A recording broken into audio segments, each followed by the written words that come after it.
Today we've got a matchup of the number 1 versus the number 2 player selected in the most recent NBA drafts. Prior to hopping into that game, though, there are a couple things I want to talk about. Starting off with the point that we are past the trade deadline, which means I did not end up trading anybody at the trade deadline.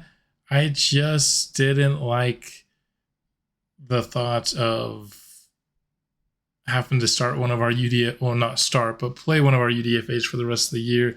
And I didn't know if there's anybody that I wanted to give up that I actually felt had any sort of significant value. So no moves by Vancouver here at the trade deadline for us.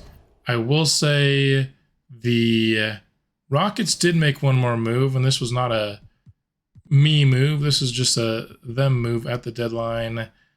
They traded Jalen Johnson for Daniel Gafford, trying to get some more center depth, I suppose, compared to Johnson, who was their third string power forward. Both of their best small forwards are currently injured right now, but just a quick update on them. That was probably the only other kind of significant move. And if I'm naming Daniel Gafford for Jalen Johnson, you know that it wasn't a super active deadline after the blockbuster we made last time. The second thing I wanted to do is show you a little bit of some award races. How do the awards look to be shaping up at this point in the season? Luka needs to be nerfed in 2K.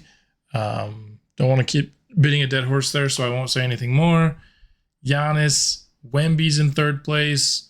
SGA and Jokic, your top 5 NBA MVP odds. And no surprise here, Ayrton Saramago is at number 1 in the Rookie of the Year rankings. Archie Bernard sits at number 2, a little surprising, but I think it's because of Cameron McKnight's injury. I think if he hadn't got that, which he's pretty much back already, I think we would have been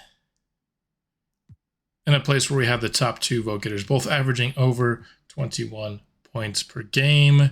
6th man of the year, Marcus Sasser currently in the lead there. Harts, Simons, Keontae George, and Bones Highland in the running there. Defensive player of the year, I think this might be as automatic as MVP in 2K for the foreseeable future. Wemby in number 1. Most improved player is currently Scoot Henderson, who's averaging 23, 4, and 5 this season. And Sar's on there. Reza Shea's on there. He's got a big bump. The Rookie of the Year last year. Doing a lot more here in year 2. Dyson Daniels, another Hawk. Kia clutch player. And this is why I actually wanted to show you these right now, because I'm not sure if he's actually going to win it. If you remember how dominant Saramago was in the final moments of those games we were watching just a couple episodes ago, you know why he's in number 1 for Kia clutch player. The Blizzard go to him often, and he has been delivering in these late game situations. Kind of weird to see a team that's lost so much have the number 1 Kia clutch player in the league. But I mean, we'd be down in Jazz win territory if we didn't have Saramago on the team. He's single-handedly changed the outcome of some of these games. Jaden Ivey being in the top 5 is kind of crazy too, but 2 of the top 5 clutch players kind of shows you why Detroit is currently one of the top 3 seeds in the East. But there you have that, and we are back to MVP. Wanted to give you a sneak peek of what these award races are looking like with just a couple months left to go in the season. Another thing I wanted to show you is what the plays that I have assigned are. I don't usually assign specific plays, but I do like the priorities. Maybe I need to look into doing specific plays. That is just something I'm not super familiar with, so I don't know how comfortable I'd be with it. But I do assign priorities here. We have PNR roll man, handoff passer, post up low, and cutter for Jalen Duren. For Josh Green, he has cutter, 3-point, handoff receiver, and mid-range. For Isaiah Joe, PNR wing, Probably should put this to guard, honestly. In our points, handoff receiver, cutter. Of course, 3-point is up there as well. We have Christie, wing, cutter, handoff receiver, isolation. I think I'm going to switch this one to 3-point. Some of these guys, you can tell I haven't looked at it recently. Leonard Miller, cutter, PNR rollman, PNR wing and isolation wing. Again, I don't see any reason to have this guy be somebody who gets isolation attempts, but there you have that. KJ Martin, cutter, PNR rollman. There you go. Very simple. Najee, PNR rollman. Very simple. Saramago, he has PNR rollman and ball handler. He has cutter and he has post up low as his priorities. I like the plays and the touches he gets. I'm liking this mix so far, but if you have ideas for better ones, let me know. McKnight has 3-point cutter, PNR rollman for more of a pick and pop, and then handoff receiver there. Lonzo Ball, PNR ball handler, and handoff receiver. That's it for him. Could probably add 3 points to this. And then these guys don't really play. And so there you have it. Those are the plays we have assigned to our rotation pieces here. Let's get into the number 1 versus number 2 pick matchup here in their rookie seasons. The Grizzlies made what I thought was a bit of a controversial move, selecting Archie Bernard, the better fit, over the player that I thought was just the better player in Saramago. We've been enjoying just how good Saramago has been so far this year, but as we saw earlier on in the episode, Archie Bernard in second place for Rookie of the Year, so he hasn't been bad by any means. Jalen Duren attacking him early on here. Nice defense by McKnight to force the miss. In transition, Mago dumps it down to Josh Green. Got a one-on-one inside, and it's stolen away by G.G. Jackson. Now the Grizzlies taking a chance to run in transition. Desmond Bane pulls up in the mid-range and knocks down the shot. Duren isolating against Bernard. Inside, Bernard, solid defense. Duren forces a finish on top of him and gets it to go. It's clear early on that Duren believes he has the mismatch against Bernard on the inside. Nice defense by Lonzo Ball on the step back jumper. Ball now on the offensive side, driving inside. Can't get the finish. Nice strong take though. Jaren Jackson Jr. in the post. Kick out to G.G. Jackson for 3. McKnight with it, trying on the drive. Gets that one to go. Nice strong take on the cuts. Now it's John Moran spinning and getting the and one.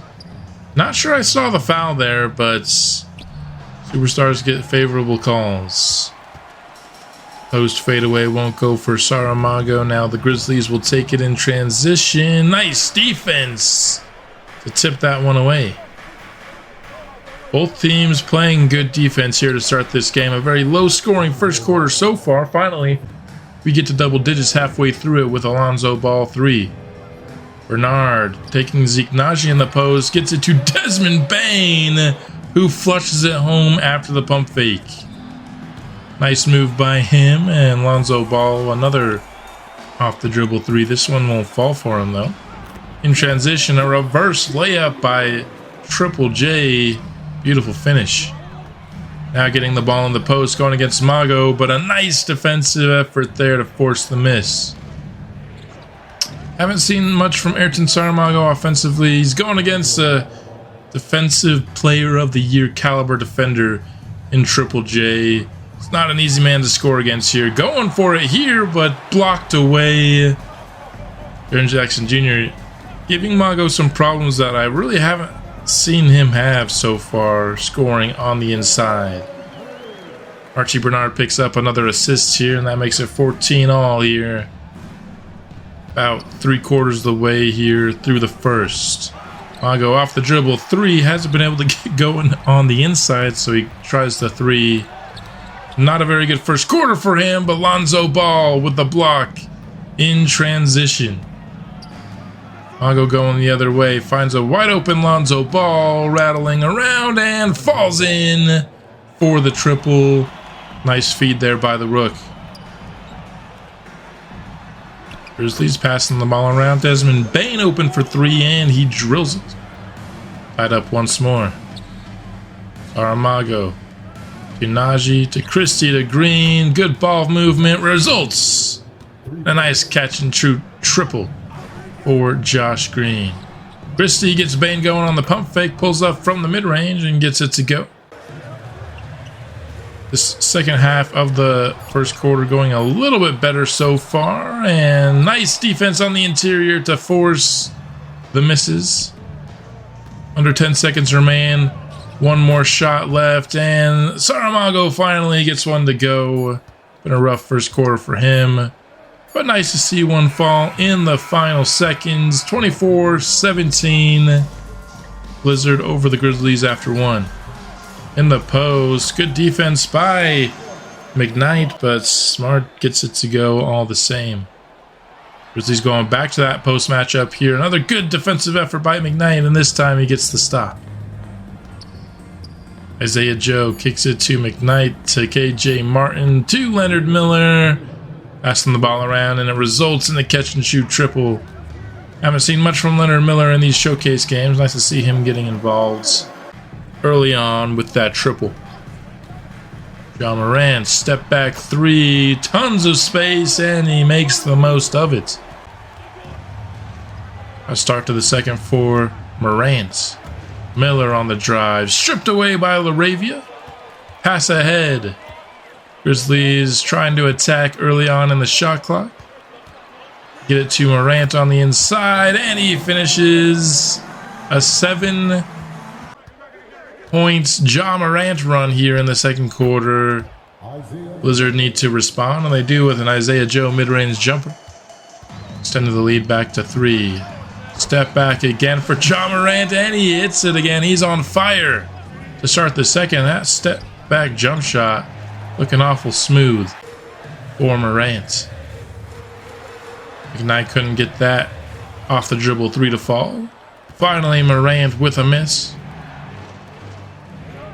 Isaiah Joe from beyond the arc drains the 3. Assist goes to green light McKnight.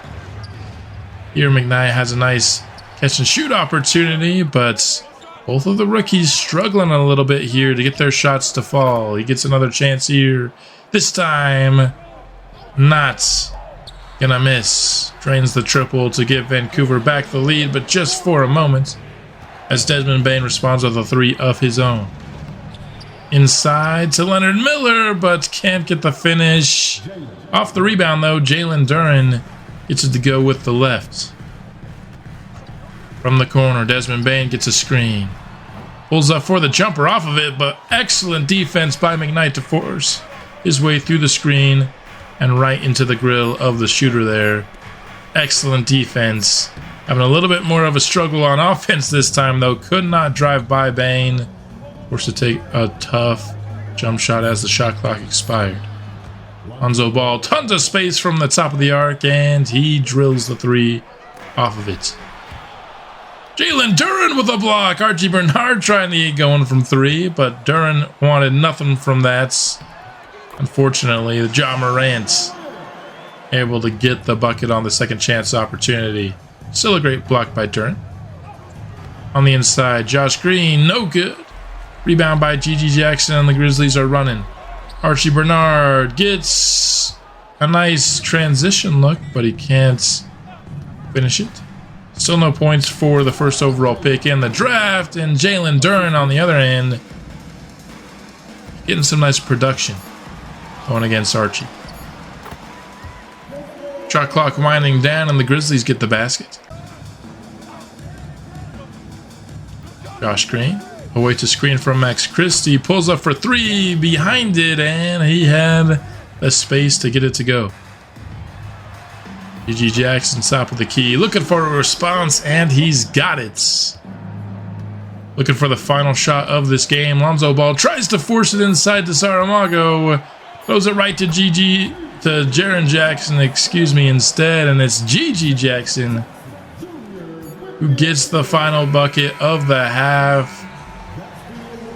Pretty big swing there to give Memphis the lead in the final seconds. We've had some troubles actually getting Saramago the ball in the post at times, just wasting some possessions. Lonzo Ball, the only one in double digits for the Blizzard at the half. Jalen Duren.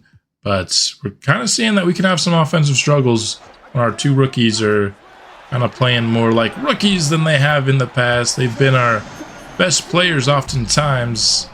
Both struggling a little bit here in this game. Need to get something going in the second half. Up top for McKnight, but can't quite get it to go in traffic. That would have been an insane dunk.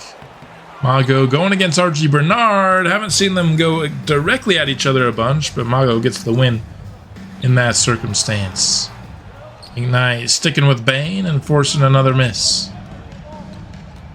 Knight hasn't quite been getting his shots to go, but he's been excellent defensively so far, and Archie Bernard scores his first basket of the game. Just over a minute here into the second half, and as Josh Green hits a three top of the key. John Morant on the drive, gets the foul, gets the basket on top. Lonzo Ball has had some good defensive moments, but John Morant's just a tough guy to guard. McKnight rattles home a three. In response, getting Vancouver over 50 on the night.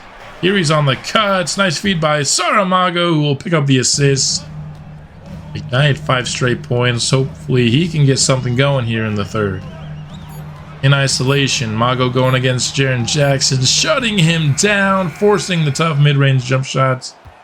Both of our rookies having excellent defensive efforts in this one. Josh Green can't get the jumper to go in transition.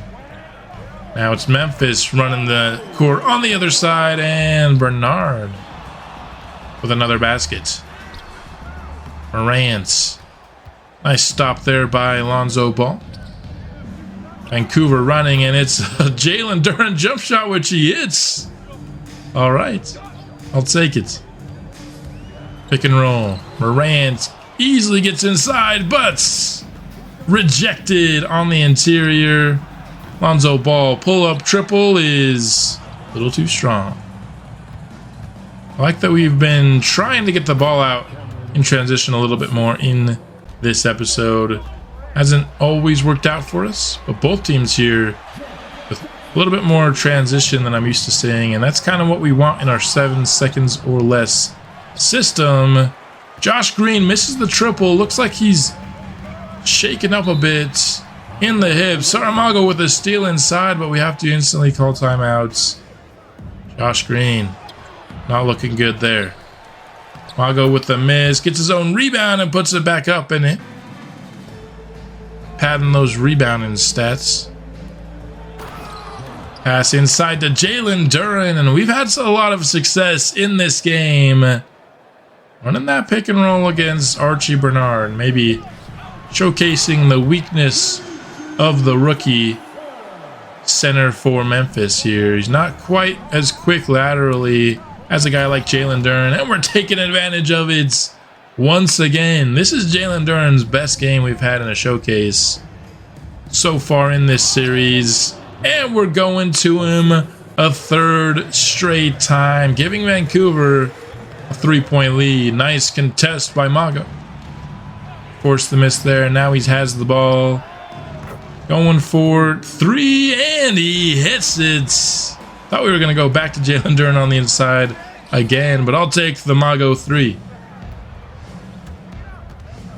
Bounce pass. Jalen Duren going against Morant, and that is an easy post mismatch there. Vancouver on a run here in the third.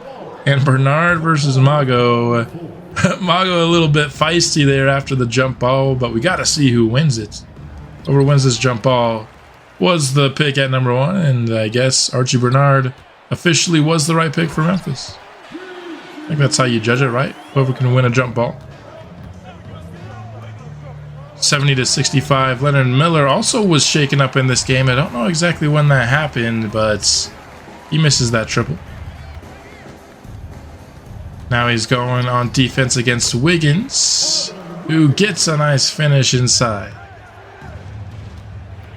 Isaiah Joe trying to get something going against Morant, and the reverse finish falls for him.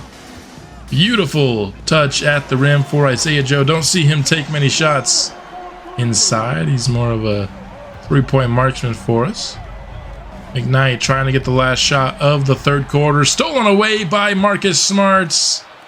Now the Grizzlies have a chance to tie this game up. And for the second straight quarter, we waste our final possession and give the Grizzlies the last second shot instead. That's at least a 4-point swing in the last seconds of both of these quarters, if not more, because we could have actually scored had we not just turned the ball over. And in a game that's only a difference of 1 right now, that's a pretty big difference. Not loving how we have finished these quarters here. That 3 will give Memphis a 77-75 lead here. 10.5 remain. Isaiah Joe pulling up for 3 and giving Vancouver back the lead. One thing I think I realized in this game that's really stuck out to me is I don't think Cameron McKnight is ready to kind of be the leader of a lineup, at least not without somebody else that's a really good ball handler. We know that Isaiah Joe isn't a natural point guard. He's playing that way on this team because we need him to. But this backcourt of Isaiah Joe and McKnight just doesn't have enough ball handling to consistently get good looks. We're kind of living and dying off of pull-up jumpers from McKnight and Isaiah Joe in these lineups, and sometimes it works out. Isaiah Joe's doing a nice job off the dribble in this game in particular. But that's not something I think you want to live and die by as Leonard Miller with a tough miss inside. So that's something I gotta take a look at here. We either gotta get somebody that's a true point guard in this next draft class one way or another, because like I said, unless there's somebody that can be a more reliable ball handler and passer beside him, I don't think McKnight can lead these lineups. Been a real struggle for the most part. Had a nice little run in the third, but otherwise we've seen him struggle to create any sort of separation here, and that's going to result in a transition foul there. Off of a missed free throw, Bernard with the rebound, but Mago with some solid defense to force the miss. Going in transition, pull-up jumper from the Brazilian Beast, and he gets it to rattle around and in. G.G. Jackson with the miss. Vancouver running it up again. Up top for Jalen Duren, and that's a beautiful alley-oop. Mago to Duren. That might be one of the best plays all season long. Jalen Duren, another nice finish going against Archie Bernard. I've been very impressed with Jalen Duren's scoring in this game. He hasn't had a lot of high volume games in our spotlight games so far in this series. Today's been his best by far. 20 plus points, only has 1 miss on the day, and he's been a big reason we're still in this game. Saramago pushing it in transition after a nice defensive play from McKnight. Vancouver trying to get Jalen Duren an easy touch in the post. Kick out to McKnight. Can't hit the 3 though. Very good look created. Lonzo, good defense to force the miss on Desmond Bane. Now it's Saramago going against Jaren Jackson in the post, and he missed it. Another stop by Saramago. Now he has it on the inside, going against Bernard, and he misses twice. Both these guys defending each other well on the inside. Neither has been able to really get an advantage over the other. In transition, G.G. Jackson gets the buckets and the foul. Saramago in the post, shoots over the top of Bernard, who came for the double, and gets it to fall And with 2.5 minutes, less than that, it's a 2-point game. We're going to watch the rest of this one play out. Can Vancouver pull out the victory with the current leader of the clutch player of the year on the squad? It's been a isolation for Morans. Lonzo Ball stays home, and we get the stop to start off this final 2-minute stretch. Josh Green pulling up for 3, and he hit it. Vancouver takes the lead, 1:52 remain. Morant kicks it out to Triple J. Guarded by Saramago. He gets a screen but stays with him. Ja Morant has space from the mid-range and gives Memphis back the lead. 37 on the night for Ja Morant. He has been excellent for the Grizzlies. I feel like we've done about as good of a job as we could have defending him, but he's been very good regardless. And Saramago draws the foul on the inside going against Triple J.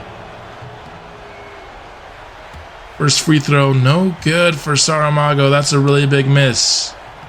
Now we're just hoping for the tie, and he does get it. This guy like never switches his free throws. It's really weird. Every single one bounces around the rim. Sometimes they bounce out, sometimes they bounce in. I think it's just more of a thing of 2K this year than Saramago specifically.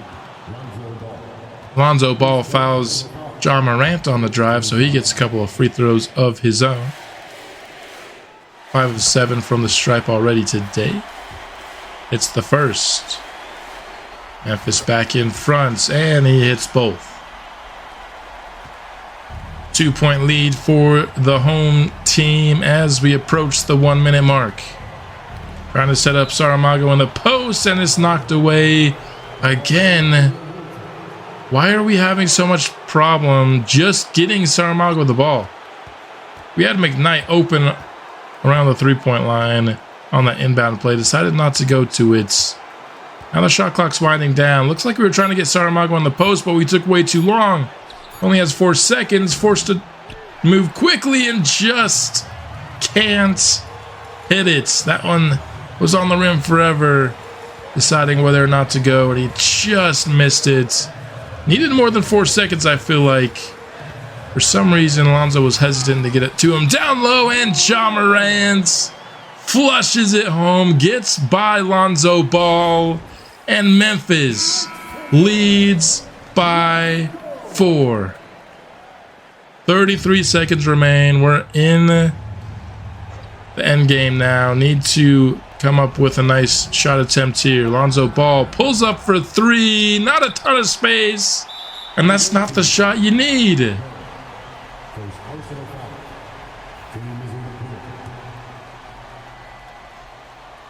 Lonzo Ball pull-up 3 is not what I would have near the top of my priorities in a clutch situations like this. You literally have the guy in the lead for Kia Clutch Player of the Year on your squad. And I know he missed his last opportunity, but he wasn't given enough time. And it was barely a miss. And he's going against the Defensive Player of the Year and Jaren Jackson Jr. Duran gets the ball this time, and he's fouled on the drive. Second time we've gone to that play in the final seconds, and I'm wondering if it's just because Jalen Duran has the highest overall on the team that we keep going to him on that play, even though he should not be getting the ball in the corner 3 spots. He misses a free throw, which pretty much ends off this game. Once again, just very questionable possessions down the stretch. That was really the story of the game for the final 3 quarters. Our last possessions in second, third, and fourth quarters were all really bad decisions, and it's in a 4-point game. That makes the difference here. A little bit more struggles from our rookies than we're used to. In terms of all of basketball, we currently have the 4th worst winning percentage in the game, behind only the Jazz, the Wizards, and the Lakers, who are not doing well post LeBron's retirement. But the Suns have gone up to 6th. So far, the Magic have to be happy with their part of the trade, with about 20 games left, more or less, depending on what team you are here in this season. On a 3-game losing streak right now are our Vancouver Blizzard. Let's see how bad we are differential-wise. The Mavericks are far and away the best team in the league in this area. The Wizards have the worst. We're 5th worst differential-wise. We're really close to the Clippers. Us and Clippers in that high 5 range. There's 4 teams that have clearly been worse than us so far differential-wise this season. And about a quarter of the season remains. I mean, you have to it's still a pretty tight race. I think basically from 21 to 31 is probably still open. Before it was like 19 to 31, but the Magic have kind of separated themselves a little bit. The Nuggets, I don't know why they have a losing record. They kind of separated themselves a little bit, but still a very, very tight race. It's all going to depend on what kind of streaks these teams can go on in the final 20 games of the season. We're about to start March in the next episode. I want to get a game against the Rockets. I want to see what this team looks like. On paper, it looks very good. I want to see it actually in action, though. So we'll be going to Houston. That could be the last game that we watch this season. Might watch some fourth quarters or something like that. In addition, I don't know if we'll have 1 or 2 episodes left for this season. I haven't quite decided yet, but I know I want to see us play the Rockets. With all that said, though, that's all I've got for this episode. Hope you enjoyed it. We'll be back soon with another. And until then, go bring the Blizzard.